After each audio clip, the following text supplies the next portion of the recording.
शरण की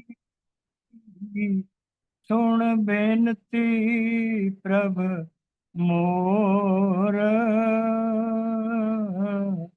मंगत करे पुकार नित।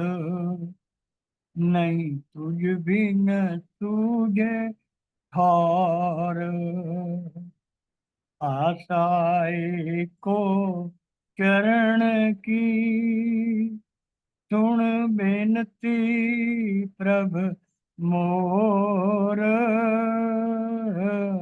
मंगत करे पुकार नित।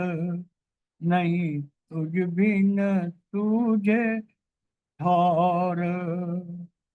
परम आदरणीय नाना रूप में विराजमान नारायण रूप प्रेमी जन एवं मातृ शक्ति, दास का आपके चरणों में नमन प्रणाम एवं आप सभी को ओम ब्रह्म सत्यम सर्वाधार प्रभु स्वरूप सतगुरुदेव महात्मा मंगत राम जी की असीम कृपा और उन्हीं के दिए हुए विवेक और बुद्धि से दास मन की संकल्प शक्ति शब्द नंबर 876 के आधार पर विचार रखना चाहेगा।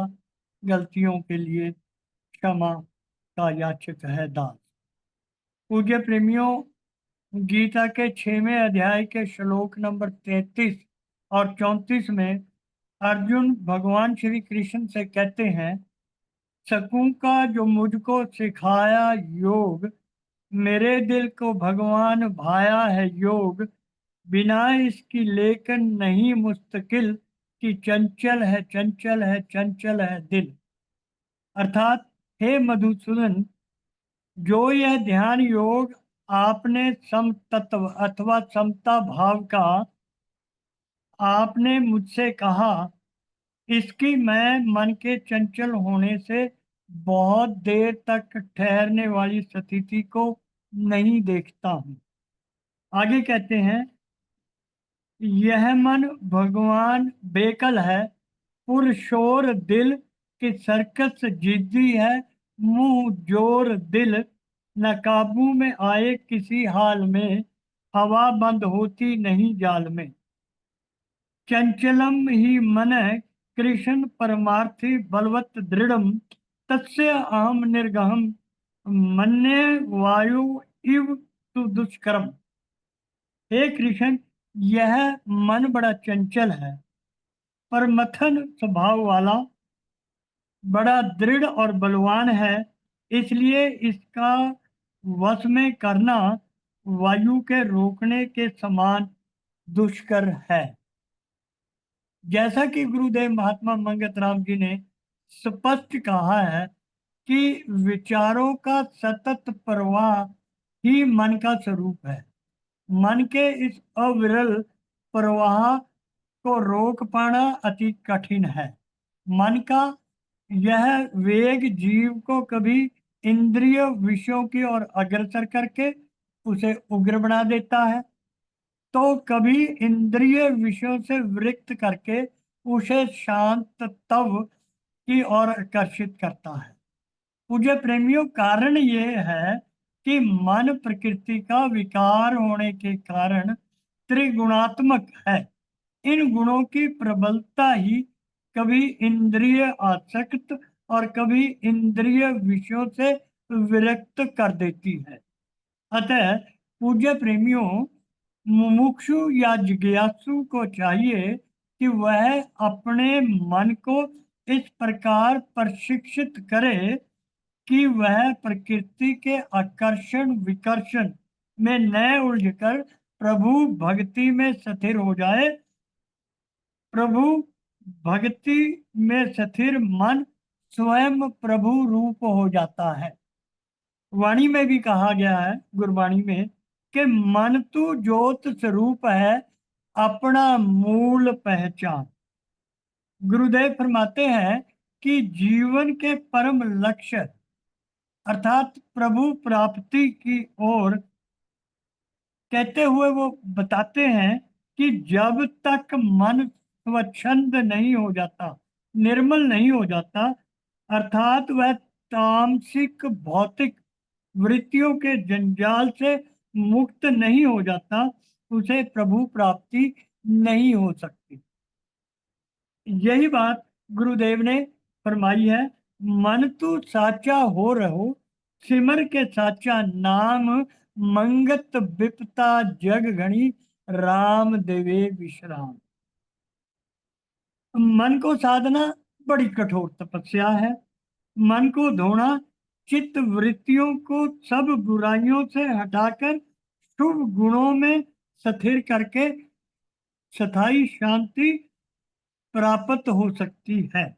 अर्थात इंद्रियों को बाह्य मुखी से अंतर्मुखी करके मन को द्वारा उन्हें नियंत्रित करके फिर मन बुद्धि का गुलाम जब हो जावे तो बुद्धि आत्मा के साथ जुड़कर परमात्मा के साथ संयुक्तता जब तक नहीं करती तब तक हमारा कल्याण नहीं हो सकता। तन से परे इंद्रिय विकार, इंद्रिय से परे मन विस्तार, मन से परे बुद्धि ठहराई, बुद्धि परे रतन सुखदाई। पुनः श्री महात्मा मंगत राम जी फरमाते हैं कि मन को बांधना, इंद्रिय निरोध बहुत कठिन कार्य है, दुष्कर कार्य है, क्योंकि मन कभी चंचल, कभी क्षुब्ध तो कभी विक्षिप्त हो जाता है।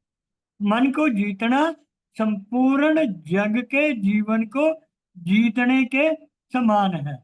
गुरबाणी में भी कहा है कि मन के जीते जीत है, मन के हारे हार।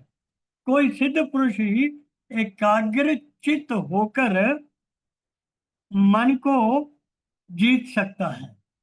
व्यास भाष्य में मन की 5 अवस्थाएं बताई गई हैं: क्षिप्त, मूढ़, विक्षिप्त, एकाग्र और निरुद्ध।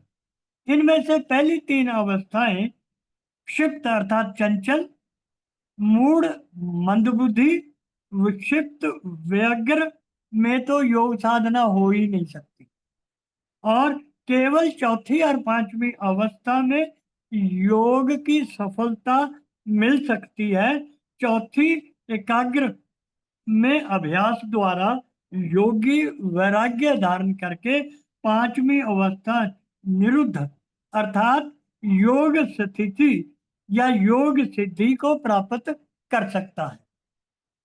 श्री गुरुदेव के अनुसार संसार की सब बुराइयां और जन्म मरण की जड़ मन ही है। कारण यह है कि मन प्रकृति का विकार है। विकार होने के कारण त्रिगुणात्मक है। तमोगुण की प्रधानता में मन अधर्म, अज्ञान, अवैराग्य, अनैश्वर्य की ओर झुकता है। जब मन सत्य, रज, तम तीनों के प्रभाव में रहता है तो वह ऐश्वर्य और इंद्रिय विषयों की ओर झुका रहता है। और यह इंद्रिय विषयों का झुकाव ही उसके जन्म मरण का कारण बनता है। जैसा कि अमृत बिंदु उपनिषद से स्पष्ट है, बंधाए विषयो संग, मुक्तय निर्विषय मन। अर्थात इंद्रिय विषयों में लीन मन बंधन का कारण है और विषयों से वृत्त मन मोक्ष का कारण है। जो कामिल पुरुष मन की सार स्वरूप हृदय में उठने वाली तरंगों और उद्वेगों को अनुभव करता है और उन तरंग प्रवृत्तियों को बाह्य विषयों से निरोध करके निज रूप में स्थिर हो जाता है, तो वही पुरुष आत्म ज्ञान से पूर्ण पंडित है। यानी 2.5 अक्षर प्रेम का पढ़े सो पंडित हुए। यानी जिसने ये तरंग रूपी उद्वेगों पर काबू पा लिया है और प्रेम पूर्वक प्रभु के साथ उसका जुड़ाव हो गया है, वो पूर्ण पंडित है। सत्य स्वरूप खोजन करे, मिल सतगुर उपदेश, मंगत ये मन पावे शांति, बिन से सकल कलेश। अध्यात्म जगत और अध्यात्म मार्ग में वही पूज्य प्रेमियों पूर्ण वैद्य है, जो साधक के मन की सभी व्याधियों, काम, क्रोध, लोभ, मोह, अहंकार आदि को मिटाकर उसे सब प्रकार के संतापों से मुक्त करे, ताकि वह निर्मल मन से परमार्थ की ओर अग्रसर हो। जग का सब संसार तजे, ले संसार नाम, मंगत घाले प्रीत से, तो त्यागी ले विश्राम। विश्राम पूज्य प्रेमियों त्याग से होगा। त्याग हमने किस चीज का करना है? संसारिक भोग्य वस्तुएं, अपने द्वेषों का, अहंकार का त्याग करके किसी कामिल मुर्शिद की शरण में जाकर उनको निछावर करना है। यानी जीते जी मृत्यु को ग्रहण करके अपने अहंकार का बलिदान करना है। ये त्याग है। जब ये त्याग हमारे में आ जाएगा तो हमें विश्राम की, मोक्ष की, कल्याण की स्थिति पैदा हो जाएगी। सभी प्रकार की उपासनाएं, पद्धतियां, यज्ञ, अनुष्ठान, व्रत, उपहास, देव पूजन, दान पुण्य आदि में पूर्ण तत् पूर्ण तप वही है जिससे मन को शांति मिले। जिन पाखंडों से मन में शांति ना आए और अशांति पैदा हो, वैसे अनुष्ठान, जप, तप, यज्ञ, व्रत, उपहास, देव पूजन, दान पुण्य आदि का पूज्य प्रेमियों कोई लाभ नहीं हो सकता। मानसिक चिंतन ही, जैसे मन के विचार है, मानसिक चिंतन ही मन को देव, मनुष्य को देव या दानव या बलशाली योद्धा बनाता है। अगर जीव के अंदर, हमारे भीतर प्रेम, करुणा, दया आदि दैव वृत्तियों के जागृत होने से मन का रूप वह देव रूप बन जाता है। इसके विपरीत मिथ्या, अहंकार, बल, दर्प, काम, क्रोध, लोभ, मोह, अहंकार आदि दैत्य वृत्तियों से आकर्षित होकर मन दानव का रूप धारण कर लेता है। जैसी मन की भावना, ऐसा ही हमें फल मिलता है। गुरुदेव फरमाते हैं कि जैसी मन की भावना, ऐसा ही फल पाए, मंगत प्रतीत से नित ही धर्म कमाए। जैसी मन की भावना, ऐसा ही फल पाए, मंगत प्रतीत से नित ही धर्म कमाए। यह मन के स्वरूप का प्रकाश ही पूज्य प्रेमियों चार प्रकार की योनियों, अंडज, जेर्ज, उद्भिज और स्वेदज में प्रकट होता है। एक और बात, पूज्य प्रेमियों, मन की सर्वोत्कृष्ट शक्ति है मनन।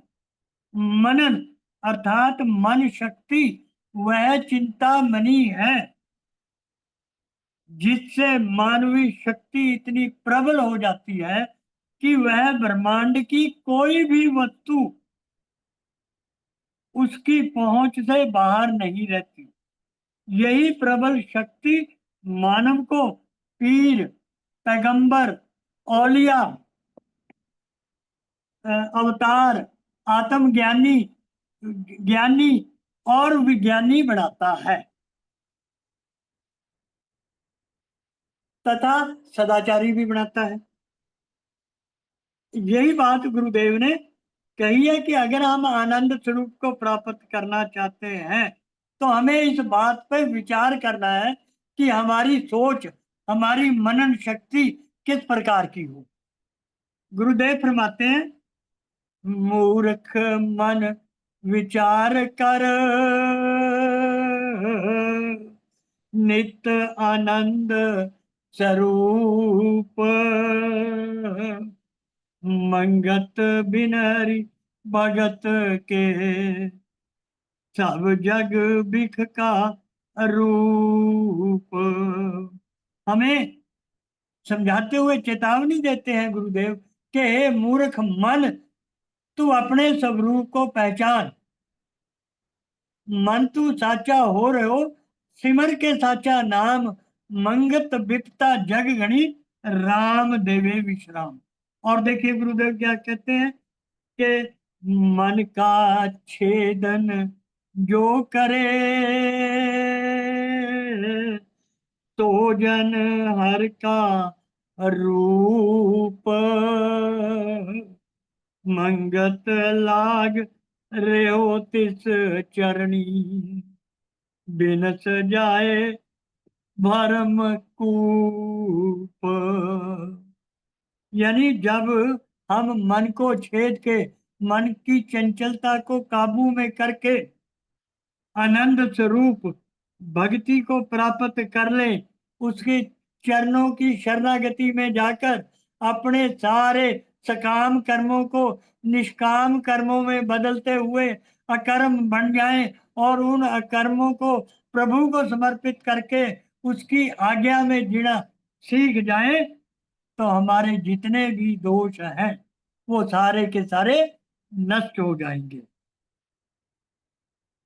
पूज्य प्रेमियों, गुरुदेव फरमाते हैं कि मन स्वभाव से चंचल, हठीला और खुरापाती। खुरापाती होता है, उर्दू का शब्द है डेविल, इम्प। यह कभी भोज्य पदार्थों की ओर भागता है और कभी धनादि ऐश्वर्य अथवा उन्नत पद की ओर आसक्त होता है, तो कभी स्त्रियों की अनुरक्ति इसे ले डूबती है। अगर इसे यदि विषयमुखी वृत्तियों से रोक दिया जाए तो यह वैरागी, सच्चा योगी तथा सच्चा सन्यासी हो सकता है। प्रभ की विचारिए, प्रभ की कथा विचारिए, हरिये मन के रोग,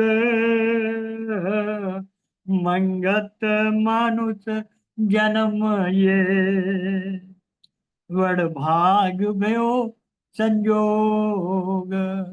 पूज्य प्रेमियों, जो ये दुर्लभ मानव योनि, सर्वश्रेष्ठ योनि हमें मिली है, जिसे ये तभी सार्थक हो सकती है, हम अपने लक्ष्य की प्राप्ति केवल इसी योनि में प्राप्त कर सकते हैं जब हम प्रभु का सिमरन, प्रभु की कथा का विचार, प्रभु के गुणों को अपने जीवन में उतारने का प्रयास करेंगे और प्रभु के साथ संयुक्ता करके वो गुण जो प्रभु के भीतर है हमारे भीतर समाहित हो जाएंगे, तो हम प्रभु के इक्वलेंट हो जाएंगे।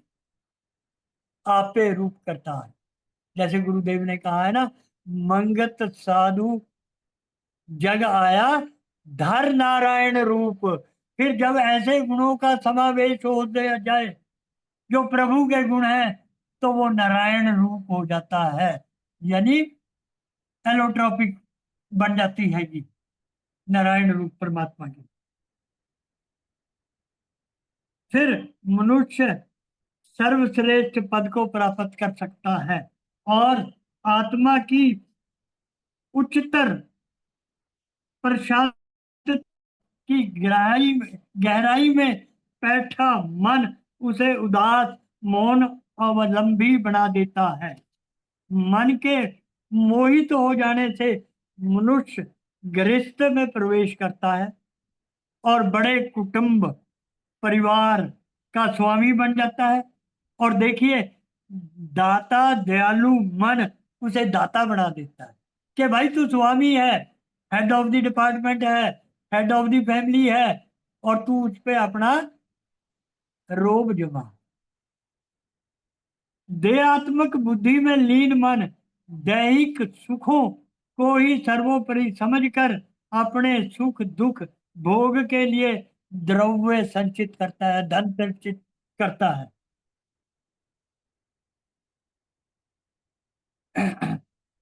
और किंतु विरक्त मन दैहिक सुखों को तुच्छ समझकर इससे उपरत होकर ज्ञान अर्जित करने में संलग्न रहता है और ज्ञान प्राप्ति का इच्छुक प्राप्त होता है।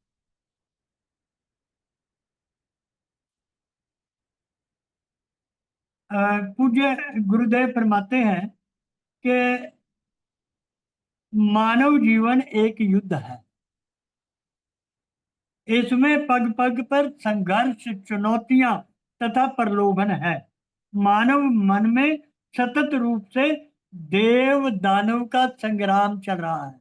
हमारे मन के भीतर ही राम है, हमारे मन के भीतर ही राम है, हमारे मन के भीतर ही कृष्ण है, हमारे मन के भीतर ही कंस है। यानी देव और दानव का संघर्ष हमारे भीतर चलता रहता है, जिससे कायर मन, बड़ी ध्यान से सुनने वाली बात है, जिससे कायर मन तो भयभीत होकर भाग खड़ा होता है और सबल मन दुगने उत्साह से संघर्षरत होकर मार्ग के प्रलोभनों को पछाड़ता हुआ युद्ध मैदान में अंत तक डटा रहता है और आने वाली जीवन चुनौतियों को ललकारता रहता है। जीवन में सतत रूप से चल रहे देव दानव संग्राम में अंत में वो विजय प्राप्त कर लेता है। गुरबाणी में भी कहा गया है, सूरा जो पहचान बो लरे दीन के हेत पुरजा पुरजा कट मरे कबू न छाड्यो खेत। अर्थात वही बलवान है, वही पुरुष उत्साह से, दुगने वेग से, उत्साह से इस जीवन रूपी संग्राम में डटा रहता है। और वही बहादुर है, वही जो दूसरों के सुख कल्याण के लिए अपना सुख निछावर करके दूसरों के दुख को दूर करता है। वो दीन के हेत इस जीवन संग्राम में सदा तत्पर रहता है। और चाहे पुर्जा पुर्जा कट मरे, चाहे उसके बंद बंद जो है वो कट जाएं, फिर भी वो अपने विजय रूपी मैदान, इस जीवन रूपी संघर्ष रूपी मैदान को नहीं छोड़ता। 10 गुरुओं के जो है हमारा जीवन सामने है, किस प्रकार गुरु तेग बहादुर का बलिदान हुआ, किस प्रकार गुरु गोविंद सिंह जी ने अपनी माता, अपने चारों पुत्रों का बलिदान किया। सर्वदानी दसम पिता गुरु गोविंद सिंह जी जो है, उसने सर्व वंश को इस जो है धरा पे, इस धरा के ऊपर धर्म को स्थापनार्थ हेतु निछावर कर दी। शुद्ध चेतन मन, चेतना में ही स्थित मन सतगुरु के उपदेश दीक्षा के योग्य समझा जाता है। शुद्ध मन में ही गुरु की शिक्षा दीक्षा प्रवेश कर सकती है। कुलसित चेतना युक्त मन पर सतगुरु की शिक्षा का कोई प्रभाव नहीं पड़ता। मन की संकल्प शक्ति से एक राजा राज्य का कुशल प्रबंध एवं नेतृत्व कर सकता है। इसके विपरीत धन लिपाशा में लिप्त मन भौतिक व्यापार में संलग्नित होकर धोखाधड़ी से चारों दिशाओं का अंधेरा ढोता है। वह सत कुत सत से धन अर्जित करके पाप कर्म करता हुआ नाना प्रकार के जन्मों में भ्रमण करते हुए आवागमन के चक्कर में पड़ा रहता है। मन के अटल विश्वास के फलस्वरूप ही मनुष्य अपने परिवार, घर, पत्नी, पोतों को संयुक्त कर अपने पारिवारिक संबंधों को दृढ़ करता है और दृढ़ विश्वास से वह अमित धन संचित कर सकता है। इसके विपरीत जो यह मन ही है जो जोर जुल्म, हिंसा, दुराचार, उत्पीड़न आदि दुष्कृत्यों द्वारा अपनी भोग इच्छाओं की पूर्ति करता है। यह मन ही है जो क्षमा और गरीबी, दैन्यता धार कर प्रभु ध्यान में लीन रहता है। यानी ये मन की स्थिति है। दोनों प्रकार के जो गुण हैं मन के अंदर समाहित हैं, पड़े हैं। हमने ये देखना है कि किन गुणों को हमने उजागर करना है और किन गुणों को जो है हमने अपने मन से बाहर निकालना है। मन में उठने वाले विचार प्रवाह के अनुसार समाज में लेन देन का व्यवहार, संसार के जितने भी कार्यकलाप हैं वो सब मन की वृत्तियों पर आधारित होते हैं। मन, सत्य, रज, तम आदि गुणों से मिलकर नाना प्रकार के खेलों की रचना करता है और बुद्धि को प्रभावित करता है। इसके विपरीत विषयों में, इंद्रिय विषयों में लीन मन भोग विषयों की ओर अग्रसर होता है और विरक्तियों से विषयों से विरक्त मन ज्ञान अनुशीलन मनुष्य को करवाता है और विषय सख्त मूर्ख मन जो है मणि मसानों भूत प्रेतों नाना प्रकार के पाखंडों को धारण करके पाखंडवाद को बढ़ावा देता है। शांत चित्त, स्थिर संतुलित मन भगवत प्रेम रूपी जीवन की आशा में जीवित रहता है। अशांत मन, अस्थिर और असंतुलित मन अपने कर्मों को दृष्टिगत रखते हुए सदैव काल को अपने सिर पर मंडराते हुए देखकर भयभीत रहता है। इस भौतिक जगत में मृत्यु और जन्म, मरण और मोक्ष का कारण पूज्य प्रेमियों केवल मन ही है। मन द्वारा किए गए सत्कर्मों की गतिशीलता, सकर्मों की हुई गतिशीलता पुनर्जन्म का कारण बनती है और अनेक योनियों में उसे भटकना पड़ता है। देहात्मक बुद्धि में लिप्त मन, मानसिकता वाला मनुष्य जो भी सकाम कर्म करता है वो दुख का भागीदार बनता है, सदैव दुखी रहता है। परंतु इसके विपरीत शुद्ध भक्ति के में रत रहने वाला कोई भी दुखी नहीं होता। यह संसार उस व्यक्ति के लिए वैकुंठ बन जाता है और उस उसे दुख नहीं मिलते बल्कि संसार की सुख दुख, लाभ हानि, घृणा प्रेम, लेना देना, यश अपयश आदि समस्त भ्रांत धारणाएं मन की केवल कल्पना मात्र है और वो उनको निकाल देते हैं। अंत में गुरुदेव फरमाते हैं कि सब जग मन का खेल है, कर अंतर मही विचार,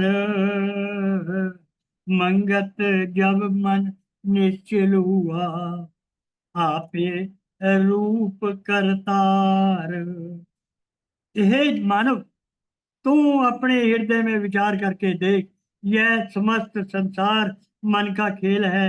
यहाँ जन्म मरण भोग विलास गृहस्थ वैराग्य देव दैत्य ज्ञान ध्यान सब मन की वृत्तियों पर आधारित है। मन की वृत्तियों के अनुसार ही मनुष्य आचरण करता है, किंतु जब मन निश्चल हो जाता है तो वो सब प्रकार के राग विराग से रहित प्रभु भक्ति में समाहित होकर वो स्वयं प्रभु का रूप बन जाता है। आइए परमपिता परमात्मा महात्मा मंगत राम जी स्वरूप जो परमात्मा रूप है उनसे प्रार्थना करें कि हे प्रभु हमें ऐसा बल बख्शो, ऐसी हमारे पे कृपा करो कि हम आपके बताए हुए इन हीरे मोतियों को चुनकर उनका चिंतन निध्यासन मनन जुगाड़ी करते हुए अपने भीतर हजम करके अमल में लाए, ताकि हमारा और हमारे समाज का और देश का कल्याण हो सके। जिस उद्देश्य की प्राप्ति हेतु ये सर्वश्रेष्ठ मानव चोला मिला है, उसको सार्थक करते हुए हम अपना कल्याण कर सके। इन्हीं के साथ दास अपनी वाणी को विराम देता है।